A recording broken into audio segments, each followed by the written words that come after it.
And finishing top of the table is...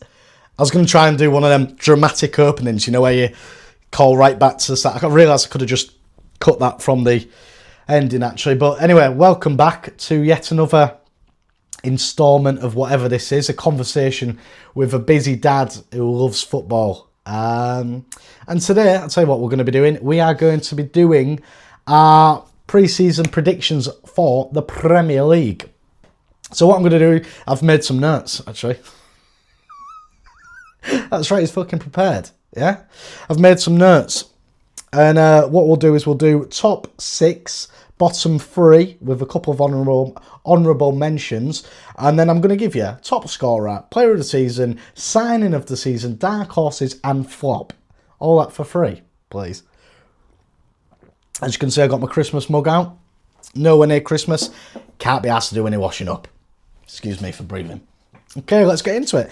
If you want. How do these football content creators do this then? Do they start with the bottom 3? Start with the top 6? What do they do?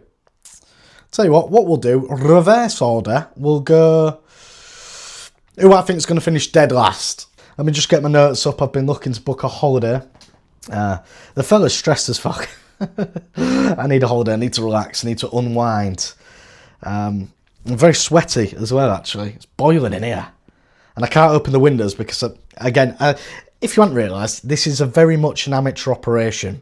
All right. I have no idea whether the audio is any good, bad, probably terrible, because I imagine I'm sweating profusely into the mic. Funny story about sweating into a mic. I once played a charity game, and my boy Anas, AB30, the loudest mouth in the grassroots game, you might be aware of him. He mics himself up to play football. I thought, yeah, I'll have a bit of that. I'll mic myself up today. Sweated so profusely into the mic, broke my DJI. Livid. Haven't been able to fix it, which is a real shame. But yeah, need a holiday, sweating my bollocks off. It's very humid in here. Then open a window because of the audio. That's what we're about there. That's what we're about. How are you? Anyway, how are you? I was pleased with the first video. Like I said, I want to build that little community. I want it to be like a conversation. I don't want it to be a podcast episode per se. I just want it to be... I want it to be whatever it is. I'll speak into the ether. Hopefully we'll build that little community. It was nice to see Bruffy in the comments. See what I mean? The community is coming back already. Hope you're well, Bruff. Right, shall I get into this then? Like I say, I don't know what these content creators do, but I'll do it my way. We're going to start from the bottom up. Dead last, Ipswich. No particular reason. I do think the newly promoted sides do struggle, don't they? There is that gulf, and it seems hard to bridge at the moment. I know Sunderland did an unbelievable job of it last season, which brings me lovely onto Sunderland. Sunderland second bottom. Reasons why they have got Europe nowadays. And how often do we see sides struggle when they've got Europe and they're having to balance a lot of competitions? Again, like I say, with this pod, chat, episode, whatever, you guys know, I don't know a lot about football. I hold my hands up. Excuse me for breathing. Should I know more? Probably. Am I a busy dad? Definitely. Yeah, so get off my fucking back. I actually didn't realise United had signed Youri Tielemans until recently, and that was fairly old news. So that's where I'm at. Okay, that's my headspace. So I don't know if they've made any good signings. For all I know, they have, and that will change my opinion. Do you know what I'm like? Again, the OG listeners will know this. I'm fickle. I'm very, very fickle. I'll say one thing 1 minute. The wind will blow. I'll change my mind. Does that make me weak? Maybe. There's a lot of things that make me weak, truthfully. Rom-coms. Love them. Emotional TV adverts. John Lewis ones. They get me. Stuff on Instagram. TikTok stuff, you know, like soldiers coming home, seeing the kids again. That gets me. Big time. Every time. Anything to do with my kid getting older. You know, like either, or like other people's kids getting older and they have that song on. There is a husband. Or like, what's the other one? I'm just a kid. Yeah, I don't like that one either. Looking back as if I was a kid. I knew she'd do this. I bet this is my missus. Oh, it's rang off. It was my missus. That's annoying. Yep, she's ringing now. Are you alright? Yeah, just trying to... Oh yeah, I can hear the baby in the background as well. Just trying to film a podcast, but... It's alright, they'll wait. What's up? What you got on? Alright, what do you want for tea? I'm still fancying that tuna steak, you know.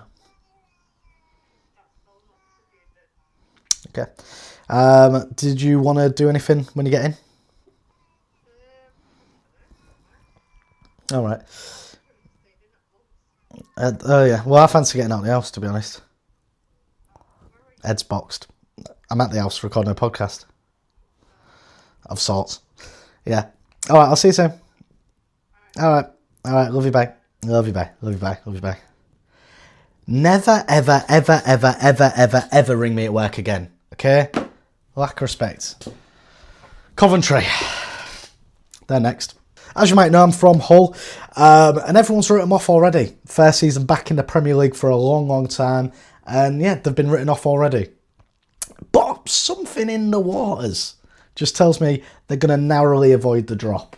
I don't know, maybe that's just because there's a feeling in the city, a vibe. A lot of my mates are Hull fans, and they're all buzzing. So, you will catch me going to a few Hull games this season. Yeah, I love football, mate. Premier League football on my doorstep, and I'm not going to go. That being said, I don't have any tickets, so if anybody does want to help a fella out, I will go to any game. Not just Hull games, by the way. I'll go to any game because I love football. And I get a lot of abuse about this. I'm fickle in opinion and I'm fickle when it comes to football. I just love watching football. Excuse me for breathing, yeah? So just to have a quick recap, I've got my bottom three as Ipswich finishing dead last. I don't know. I just don't think they'll have the quality that it needs to bridge that gap to the Premier League. Sunderland, due to juggling, multiple competitions, especially Europe. We've seen how hard that is. And then Coventry, mainly because I didn't really want to put Hull there, if I'm honest. I do believe it'll be Hull or Coventry to be that third team to go down. But like I say, there's something in the waters that tells me Hull might just do it by the skin of their teeth. And probably if I didn't say that, the lads would batter me, to be honest. Not that they watch the podcast, do they? Fuck. We've been through this, actually. We won't go back there. Didn't end well, lost a lot of friendships, actually. And recovered since, truth be told. And I do miss them, but that's life. You have to earn your actions. Fucking hell, I'm getting hot and sweaty just thinking about it, actually. Shall we move on to the top six? Now, there's been a lot of chopping and changing, especially in the management of the top six, and that has been reflected in my predictions. So sixth, I'm going to go, and this might shock you, Manchester City. It is very much like following Sir Alex Ferguson in what Enzo Maresca's going to have to do. I've finally caught up with the Community Shield, and I don't think they're at the level that the likes of Arsenal are operating at the minute. So, spoiler alert, I am going to put Arsenal above City. Just a little bit off topic here, did anybody watch the new Man City documentary? It's like A Beautiful Obsession or something like that. Pep looks mental. Somebody needed to have a word with Pep in his ear for his mental health, for his own sake. Say, listen, Pep, is everything all right? Because, yeah, we love football. Yeah, you're a genius. But you're having a breakdown. Yeah, you've got scratches everywhere. What's going on, son? I've just binged it. I thought, yeah, very good watch. Although, again, I'm going to throw my hands up here. I preferred the Mourinho documentary. Anybody watch the Mourinho documentary? Again, I'm talking to my fucking self. I'm literally talking. I need somebody to come and do this with me. Jimmer. So yeah, I have got City in at sixth because I just think that transition, it's a lot to ask. Yes, they've got an unbelievable squad. Yes, they've got unbelievable players, but I don't know. Maybe it's because I watched that documentary and I saw that they had quite a bad spell a couple of seasons ago.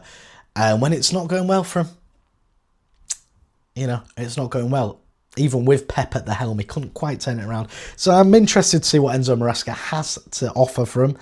But I think that transition is going to be massive. Which brings me to fifth. I've got Manchester United. I'm a fan of Carrick. I loved him as a player. I thought, I think everyone says it, don't they? He's the most underrated player in Premier League history. Would people say that? He's very underrated, wasn't he? Great player. He obviously got United ticking last season. Is the United strand finally going to cut his hair? But although he has got them ticking, I think there are better teams out there this season, and I think they're going to struggle to breach that top four, which leads me on to the top four. We're getting into the nitty-gritty now. I've gone Liverpool in fourth. Again, Iriola, how have you pronounced it? Good gaffer. Sounded like O'Hara. Good gaffer. But, you know, squad depth, I'm thinking about centre halves. They've signed that Jeremy Jacquet, I believe. And I only know that because I heard it on TalkSport. And I believe he's a good player. And I only believe that because I heard it on TalkSport. So, listen, again, I'm going to have to keep doing reminders. I'm not in this for the analysis business. I'm just in it because I want to have a chat about football with like-minded people, like-minded individuals who, you know, aren't Sky Sports. We're not Match of the Day. We're just geezers down the pub, and this is my pub, effectively. And we're just having a chat, we're shooting the shit. And I think, I don't even need a reason, really. I think Liverpool are going to finish fourth. Do I need a reason? It's a gut feeling. Yeah? I've always been a gambling man. We know that. I've got a gut feeling. Which also brings me on to my next gut feeling. Spurs. I think Spurs are going to have an unbelievable season. They've made some great signings. I like their gaffer. I think De Zerbi's a good gaffer. I think they're going to pack a real punch this season. It can't be any worse than the previous few seasons they've had. I mean, I know they won Europa League, obviously.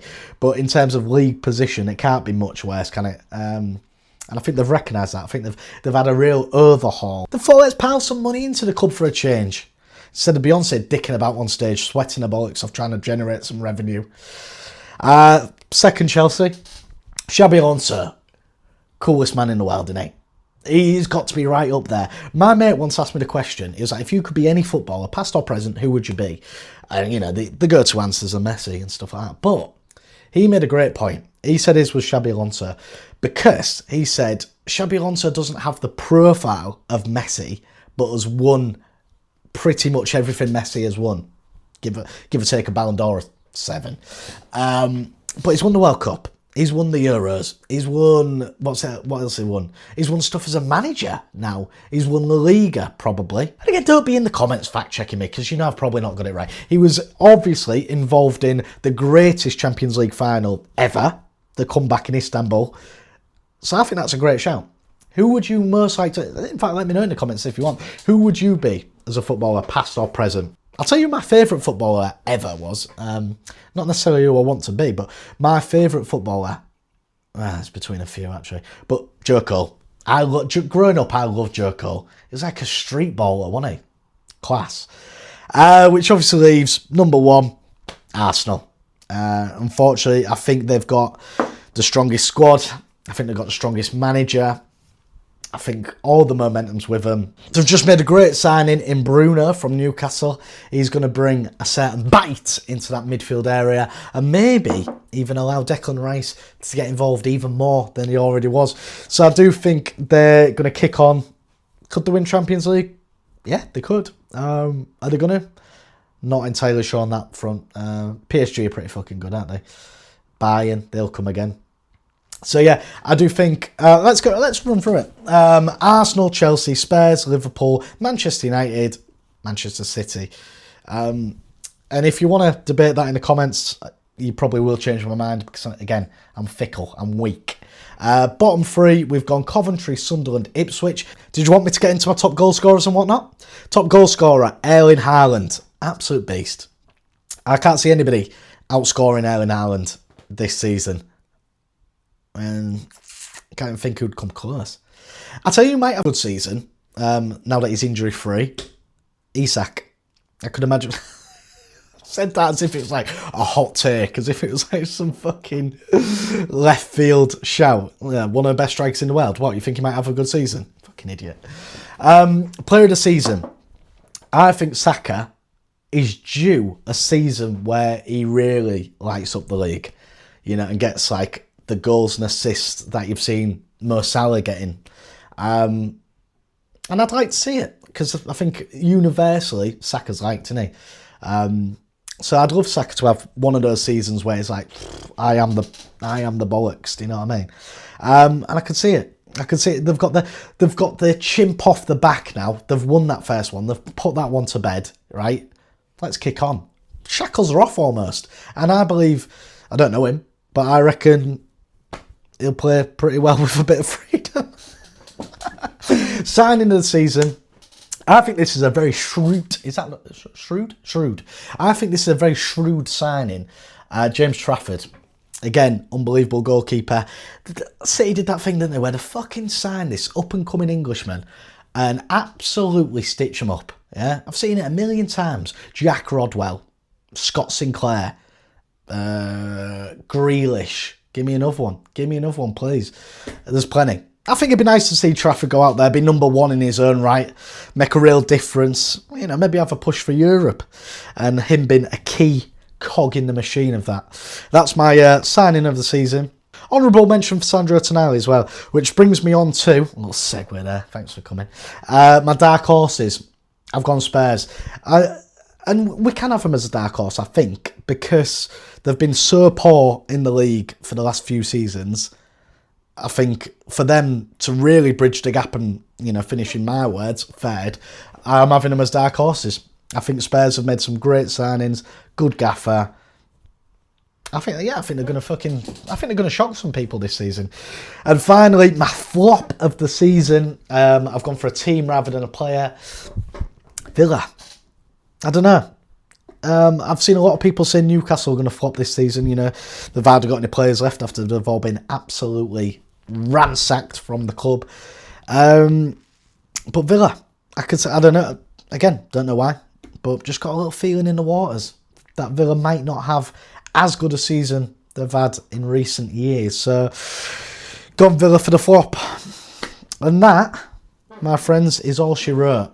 I will be doing more of these videos as and when the season kicks off. Probably on that Monday when I'm looking after my daughter and she's napping and I'm going out my bloody bonds. And I need some human interaction. And even though, well, she is a human, but she's a baby. And even though you can't, you know, I can't get that instant reaction from you. This is mad, innit? I am literally... What? Imagine pitching the idea of a podcast like 50 years ago. Well, was that radio? That's radio, innit? I guess. See you on the next one.